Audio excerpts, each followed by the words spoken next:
दोस्तों आज बकरी पालन की जब बात होती है तो हमारे ऐसे भाई हैं जो आने वाले समय में बकरी पालन के बिज़नेस से जुड़ना चाहते हैं या गॉट फार्मिंग बिज़नेस को आने वाले समय में करना चाहते हैं, तो उन सब भाइयों के अंदर एक कन्फ्यूजन पैदा हो जाता है। जब यूट्यूब के माध्यम से जब यूट्यूब पे कुछ वैसे वीडियो को देखते हैं तो उनके अंदर एक कन्फ्यूजन क्रिएट हो जाता है। तो आज वैसे ही तमाम जानकारी को दूर करने के लिए हम एक अनुभवी बकरी पालक के पास पहुँच गए हैं। नमस्कार दोस्तों, मैं हूँ आशुतोष और आपके अपने चैनल स्टेलर फार्मिंग पे आपका स्वागत है। दोस्तों आज की वीडियो बकरी पालन से संबंधित रहने वाली और बकरी पालन की महत्वपूर्ण जानकारी इस वीडियो के माध्यम से आप सभी को मिलने वाली है। इस वीडियो में हम बात करेंगे कि गॉट फार्म का कैसा लो कॉस्ट मॉडल होना चाहिए। साथ ही अगर हम बकरी पालन में फीड मैनेजमेंट की बात करें तो काफ़ी माथापच्ची होती है। लोग कहते हैं कि बकरी पालन में जो है आज फीडिंग कॉस्ट काफ़ी हाई आ जाता है, तो आज हम उस पर भी चर्चा करेंगे। आज एक ऐसे अनुभवी बकरी पालक हैं जो अधिकतर जो भी आज बकरी पालन करना चाहते हैं वो सब लोग इनको जानते हैं, पहचानते हैं। साथ ही हम बात करेंगे कि आज लेबर प्रॉब्लम जो है तो बिना लेबर के भी बकरी पालन किया जा सकता है कि नहीं।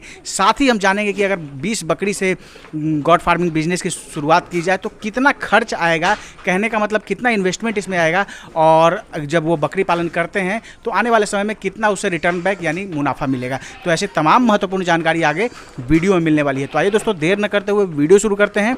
वीडियो शुरू करने से पहले एक रिक्वेस्ट है कि अगर वीडियो पसंद आए तो एक लाइक जरूर करिएगा, चैनल पर नए हैं तो सब्सक्राइब कीजिएगा।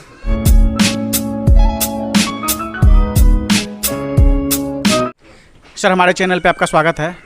जी सर जी, आपका और आपके जितने भी व्यूअर हैं सभी का मेरे फार्म पे बहुत बहुत स्वागत है सर। शाहनवाज भैया, सबसे पहला सवाल हम करेंगे, जैसे जब बात करते हैं गॉट फार्मिंग में फीड मैनेजमेंट की, तो काफ़ी लोग जो है वो बोलने लगते हैं कि आज फीड कॉस्ट का जो है फीड कॉस्ट हाई आ रहा है, तो उसको कैसे कम किया जाए। आप एक अनुभवी बकरी पालक हैं, अपने अनुभव के आधार पे हमारे दर्शकों को बताइए। और सर जी देखिए, हमारे यहाँ जो फार्मिंग होती है, हमारे यहाँ तो रियल में फीडिंग कॉस्ट थोड़ा सा ज़्यादा पड़ जाता है, इसलिए कि हम लोग स्टॉल फीडिंग पे रखते हैं। और स्टॉल फीडिंग वाला जानवर कभी भी महंगा पड़ता है फीडिंग में। स्टॉल फीडिंग वाला जानवर को आप सोचेंगे कम कॉस्ट में निपटा ले तो बड़ा मुश्किल है। उसी कंडीशन में सर जी फीडिंग कॉस्ट को कम किया जा सकता है जब आपके पास सफिशिएंट मात्रा में हरा चारा होगा। तो अब इतना दिन तो हमने गुजारा स्टॉल फीडिंग पर ही, लेकिन 5-6 महीने पहले से हमने थोड़ा सा ग्रीन फूड भी लगाया है। जैसे ग्रीन फूड में हमने सुपर नेपियर का इस्तेमाल किया है। अभी मेरे पास सफिशिएंट मात्रा में तो नहीं, लेकिन इतना है कि जो हमारा फीडिंग कॉस्ट पहले 20 रुपये से 22 रुपये तक जाया करता था, वो आज के डेट में 12 से 13 रुपये पर गया है। कहने का मतलब है कि 8 से 10 रुपये अब कम हुए हैं। हाँ, लगभग 8 रुपये के आसपास तो फीडिंग कॉस्ट हमारा कम हो गया है सर। तो कहने का मतलब है कि अगर जो भी मान लीजिए बकरी पालन करते हैं और अगर स्टॉल फीड पे वो अपने जानवर को रखे हुए हैं तो एक अल्टरनेटिव व्यवस्था ग्रीन फूडर रख के वो कर सकते हैं। हाँ, ग्रीन फूड पे कर सकते हैं, लेकिन साथ में सर जी स्टॉल फीडिंग में क्या है कि इसमें सूखा चारा भी देना अनिवार्य है। अनिवार्य इसलिए सर जी है कि जैसे कि अभी गर्मी है, गर्मी के मौसम में तो चलो कोई बात नहीं, आप सूखा चारा दीजिए या हरा चारा दीजिए, उससे कोई दिक्कत। लेकिन जब बारिश आएगी तो उसमें हरा चारा का अभाव हो जाता है, और नमी वाला घास जैसे ही अपने जानवरों को खिलाएंगे उसमें बहुत सारी कठिनाई का सामना करना पड़ा, बहुत सारी परेशानियाँ आती हैं। तो उसमें नए किसान जो भी होंगे, जो अनुभवी नहीं होंगे, जिनके पास प्रशिक्षण की कमी होगी, वैसी कंडीशन में उनके यहाँ तकलीफ ज़्यादा आएगा, तो उनका फार्म बरसात में फार्म क्लोज होने के कगार पे चलाता है सर। ये परेशानी होती है, इसलिए हम लोग सूखा चारा को ज़्यादा सपोर्ट करते हैं, लेकिन फीडिंग कॉस्ट भी देखना है। तो इस हिसाब से हम चलते हैं कि सर जी दोनों दें और हमारा जानवर भी तंदुरुस्त रहे और हमारा फीडिंग कॉस्ट भी बहुत अधिक ना जाए, हमारा बजट भी है बैलेंस्ड रहे। जी जी सर। आज बात करें लेबर की तो काफ़ी समस्या गांव में भी देखी जा रही है, क्योंकि बहुत सारे लोग जो हैं वो बाहर कमाने चले जाते हैं। तो कैसे क्या ये संभव है कि बकरी पालन खुद अगर कोई एक व्यक्ति अगर शुरू करता है तो अपने दम पे वो बकरी पालन कर सकता है? अगर कर सकता है तो कैसे उसका लेबर मैनेजमेंट कैसे होना चाहिए, पूरे फार्म का मैनेजमेंट कैसा होना चाहिए? सर जी देखिए, आपने बहुत अच्छी बात बोली है। जैसे ये फार्म जो आप हमारा दिख रहे होंगे, भले इसमें इन्वेस्टमेंट तो थोड़ा सा ज़्यादा होता है और हर आदमी इसको अफोर्ड नहीं कर सकता, लेकिन अल्हम्दुलिल्लाह जिनको अल्लाह ने पैसा दिया है वो आदमी अगर ऐसा फार्म बनाते हैं तो मेरे ख्याल से ज़्यादा बेहतर है। अभी मेरे यहाँ स्टाफ की बहुत परेशानी हो रही है। बीच में मेरे पास तो 5 स्टाफ थे, लेकिन एक एक करके जब इसके बकरी में थोड़ी सी मेहनत पड़ती है और टाइम का कोई सर जी इसमें शेड्यूल नहीं होता कि ठीक है भैया 6 बजे से लेकर शाम का 6 बजे तक काम, जब ज़रूरत पड़ी उसके हिसाब से इस्तेमाल किया था आदमी का।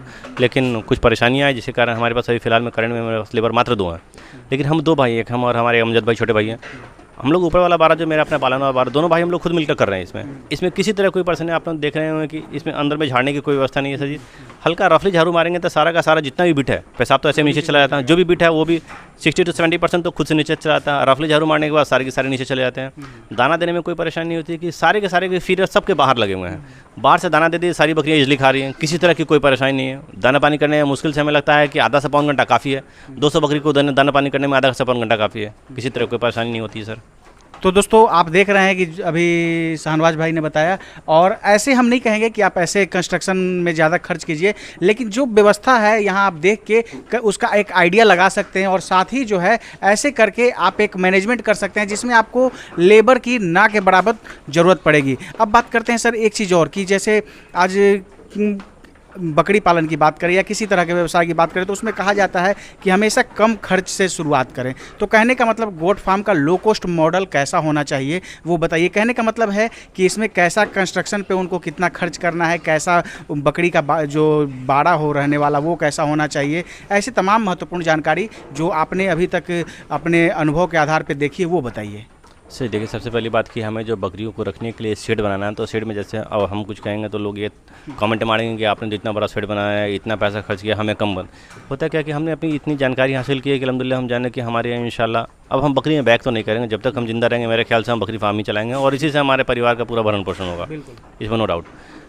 लेकिन ये इस इन्वेस्टमेंट को हमने कब किया, जब हम अपने आप में सेटिस्फाइड हो गए कि भैया हम इस काम को कर सकते हैं। पहले हमने भी ज़मीन पे ही 4 साल, लगभग 4 साढ़े 4 साल ज़मीन पे फार्मिंग था, मेरा पोल्ट्री फार्म था, नीचे मेरा पोल्ट्री फार्म था, उसमें हमने किया, वो जो ज़मीन पर ही था। लेकिन इस ढंग से करना है कि हमें आदमी की ज़रूरत ज़्यादा से ज़्यादा ना पड़े, कम से कम बजट में और कम से कम खर्च में बना ले। जैसे हम तो कहेंगे अगर किसी भाई के पास अपना बांस है तो बांस से बनवा लीजिए ना, कोई जिस तरह गांव देहात में दलान बथान वगैरह बनता है उस तरह बना लीजिए। सुरक्षा की दृष्टि को देखते हुए कि हमारी बकरियाँ चोरी ना जाए, हमारी बकरियों को कोई तोड़ कर ले ना जाए, इन सब बात का ख्याल रखना, उस हिसाब से बना लीजिए। उसमें सिर्फ आपका लेबर पेमेंट लगेगा, उसमें तो कुछ आपका लग नहीं रहा है, उस हिसाब का बना लीजिए।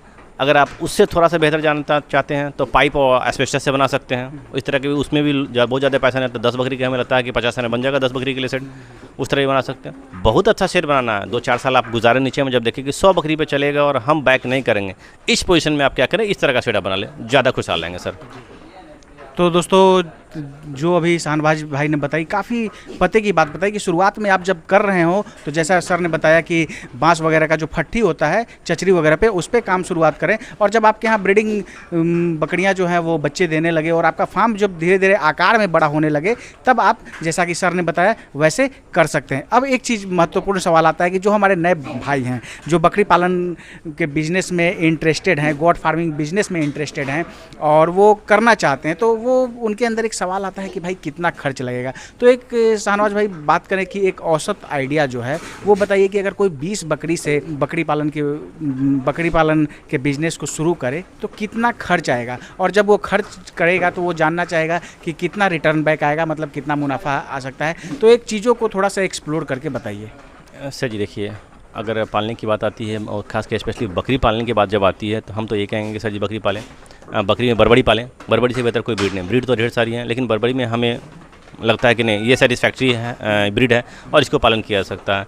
अच्छी बकरी लेते हैं, 3 सेकेंड ब्यात वाली लेते हैं तो 1.25 लाख से लेकर 1.5 लाख तक में उनको 10 बकरी आ जानी चाहिए मेरे ख्याल से जी। बहुत अधिक बड़ी बकरी नहीं, बहुत अधिक छोटी बकरी, वैसी बकरी जो 2 बच्चे दे और अच्छी बकरी हो, क्वालिटी भी जिसकी अच्छी हो, रॉकेटियर हो, पीछे का बाल नहीं हो, इन सब बात का ख्याल करते हुए थोड़ी सी आगे पीछे रेट का हो सकता है, लेकिन 1.25 से 1.5 लाख में उनको 10 बकरी हो जाएगी। यानी आपने कहा 20 बकरी तो 2.5 से 3 लाख रुपये मान के चलिए सर जी। 2.5 से 3 लाख में 20 बकरी इजली मेरे ख्याल से आ जाना चाहिए सर जी।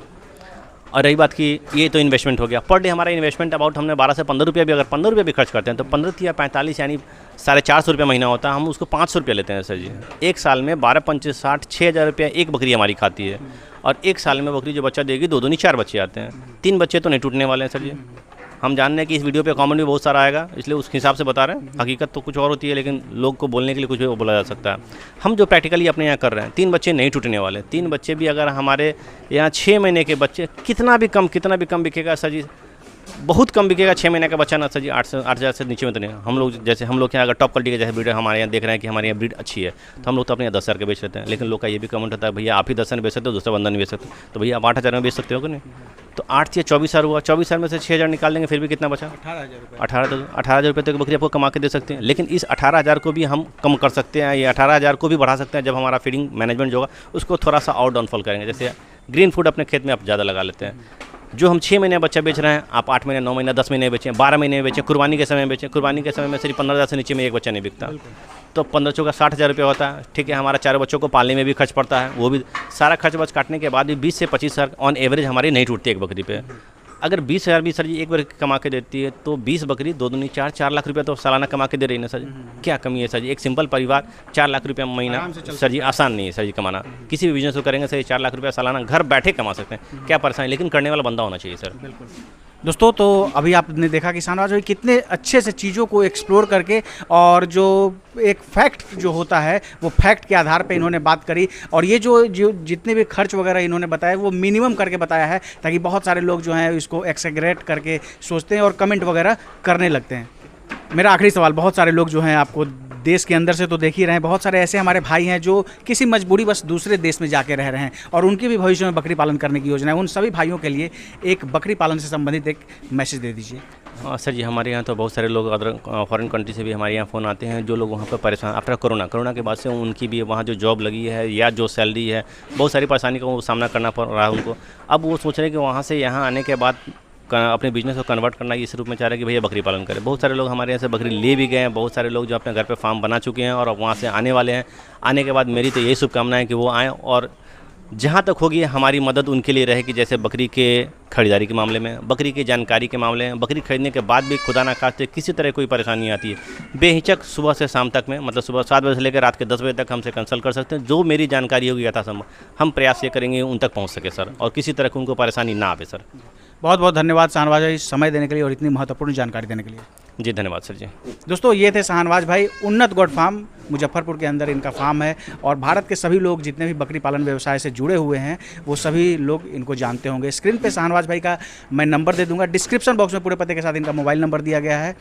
जो भी हमारे भाई ऐसे जो बकरी पालन व्यवसाय से जुड़ना चाहते हैं या अभी वर्तमान में कर रहे हैं और उनको जानवर की रिक्वायरमेंट है या किसी तरह की बकरी पालन से संबंधित जानकारी चाहिए, तो आप निश्चिंत होकर सुबह 7 बजे से रात के 10 बजे तक कॉल करके बेहतर जानकारी ले सकते हैं। दोस्तों, आशा है ये वीडियो आप सबको काफ़ी पसंद आई होगी। अगर पसंद आए तो एक लाइक जरूर करिएगा, चैनल पर नहीं तो सब्सक्राइब कीजिएगा। Thank you for watching.